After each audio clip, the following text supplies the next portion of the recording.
Fala pessoal, tudo bem com vocês? Bora falar do São Paulo porque Thiago Carpini é a bola da vez para substituir o Dorival Júnior. A negociação está em curso, eu vou te trazer bastidores e quero saber a tua opinião. O Thiago Carpini é uma boa solução para o São Paulo nessa temporada de Libertadores? Chega mais, eu sou o Chico Garcia, inscreva-se no canal e vamos juntos!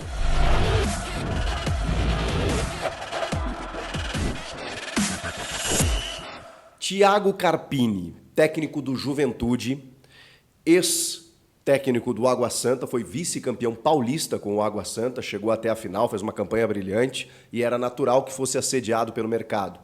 Ele acerta com o Juventude na Série B do Campeonato Brasileiro, o Água Santa não tinha divisão para jogar, ele teria que esperar o Campeonato Paulista dessa temporada, tinha uma ideia até de viajar, estudar e tudo mais, mas como ele termina o Paulistão ganhando o primeiro jogo do Palmeiras, inclusive, ele termina num hype muito grande. E aí o Carpini, que mesmo tão jovem, 39 anos, já tinha chamado a atenção no principal estadual aqui do país, ele opta por ir a Caxias do Sul e reconduzir o Juventude à elite do futebol nacional. Cara, o Juventude estava há boas temporadas, acho que é umas 7 temporadas, sem frequentar a elite. O Juventude é campeão de Copa do Brasil, é campeão de Série B, tem o título da Série B, né? E frequentou a Série A durante muito tempo. Depois teve uma derrocada muito grande, passou muito tempo, chegou até a Série D, chega na Série B, onde você tem uma competição muito grande, e olha, estava difícil subir esse ano, viu? Estava difícil do ano passado para cá. O Novo Horizontino, por exemplo, do Eduardo Batista, fez uma campanha incrível. O Sampaio Correia, o Londrina, muitas equipes assim tentaram e tiveram dificuldades. O Juventude consegue. Ainda na última rodada ali, né? Penúltima, última rodada, junto com o Atlético Goianiense do Jair Ventura. E aí o Juventude volta para a elite. Detalhe, o Carpini pega o Juventude na zona do rebaixamento, ou próximo disso. Quase caindo para a Série C, e ele recupera o Juventude numa campanha maravilhosa, tendo na figura do Nenê, assim, mesmo com 42 anos, 1 ou 2 anos, como uma figura central do time, mas o Carpini é um cara que, eu já entrevistei ele algumas vezes, ele tem é impressionante, né? Mesmo muito jovem, ele tem uma habilidade muito grande de trabalhar com um elenco, de fazer com que os caras acreditem no projeto dele.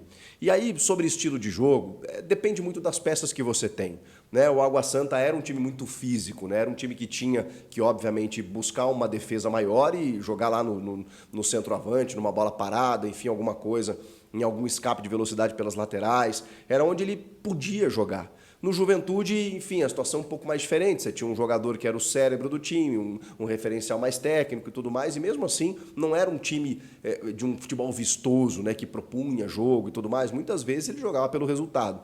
Quando você chega no São Paulo, e aí eu estou imaginando aqui já, né, ele no São Paulo, é claro que a régua vai aumentar, a exigência vai aumentar. Você está falando de um São Paulo na Libertadores, mas ele vai ter mais peças para poder trabalhar. E pelas informações do João Pedro Sgarbi, meu colega lá de Jogo Aberto, que é muito bem informado sobre São Paulo, os líderes do elenco estão dispostos a facilitar uma adaptação de quem quer que seja um estrangeiro, seja o Carpini, que é um jovem que vai precisar de um apoio de líderes como Rafinha, como Caleri, como o Arboleda, né, jogadores que têm uma liderança sobre esse elenco. Ainda mais Muricy Ramalho, né, que é um cara que conhece o São Paulo como poucos e ainda mais a função de técnico no São Paulo. O Carpini já foi aprovado pelo Muricy. Então o Muricy encostando no Carpini, eu acho que pode dar bom, hein? Acho que pode dar bom. Mas a questão que se coloca nesse momento é a seguinte.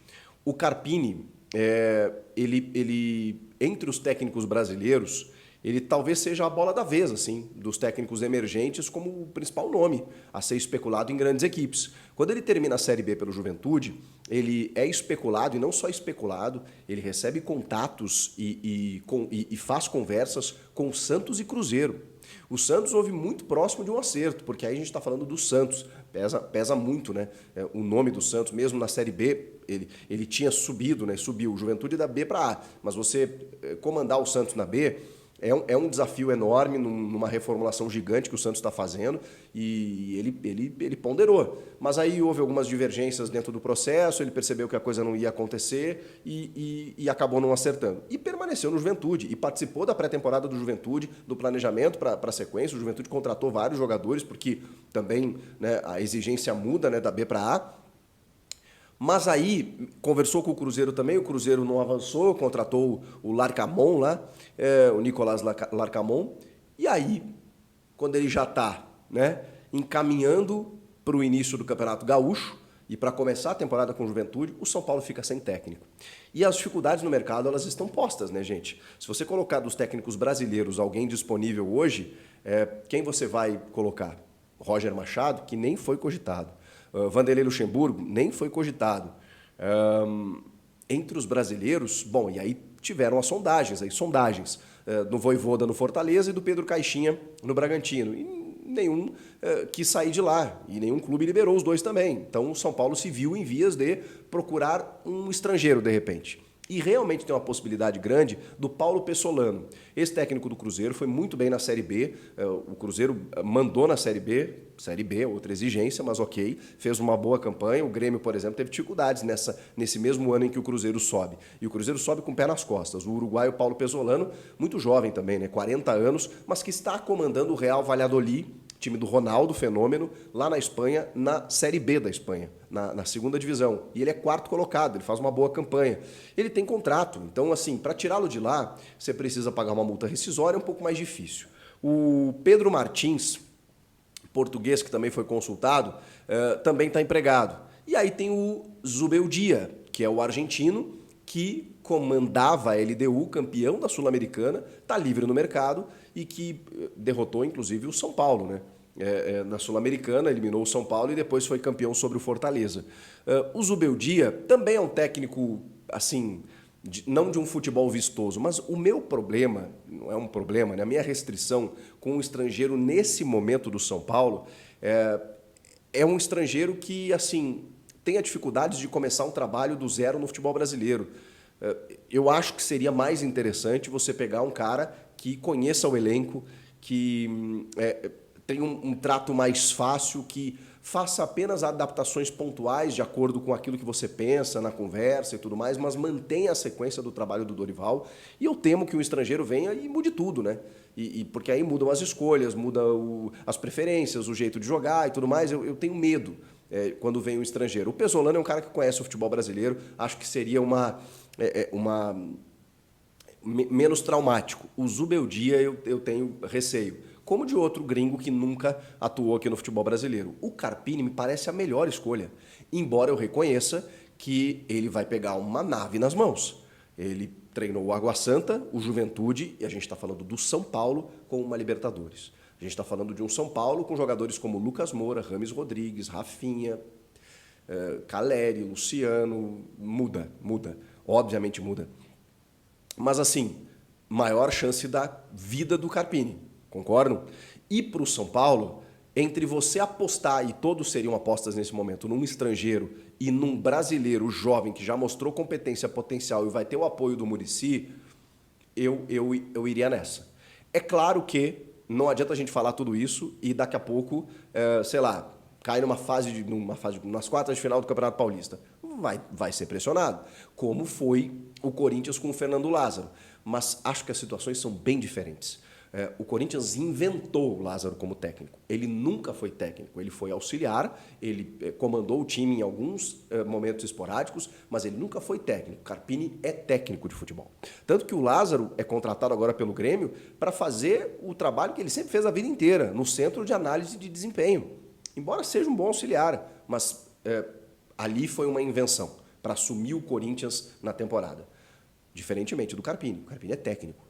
Ele treinou o Água Santa, ele já treinou o Guarani, ele já treinou outras equipes do interior de São Paulo. Ele, apesar da pouca idade, ele já tem uma experiência e agora ele fez uma Série B fantástica pelo Juventude, que também tem limitações. Então, ele faz muito com pouco.